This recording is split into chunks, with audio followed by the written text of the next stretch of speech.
Tension বাড়ছে, desperation বাড়ছে।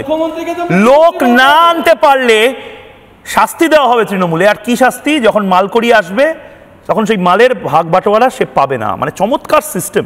আমি 100 লোক বের করছি আর পাশের একটা পঞ্চায়েত মেম্বার এরকম করে লাস্টে আসতেছে 1 লাখ। আর ভাগ লওয়ার সময় এখানে যখন ছাতা দেওয়া হবে, এখানে যখন তেলবল দেওয়া হবে, তখন এসে সেই সবার আগে চাষাবে আমার কোটার মালটা কি হলো। কোটা নেবে, লোক আনবে না। আর যারা খাটছে তাদের সম্মান দেওয়া হয় না। আমি বারবার বলেছি, পঞ্চায়েত প্রধানকে আমি বলেছি, নেতৃত্বকে বলেছি, যারা লোকজন আনে না তাদের সরাসরি বুথ সভাপতির হাতে মাল দিতে হবে। সেই পঞ্চায়েত মেম্বারের কোনো মাল দেওয়ার দরকার নেই।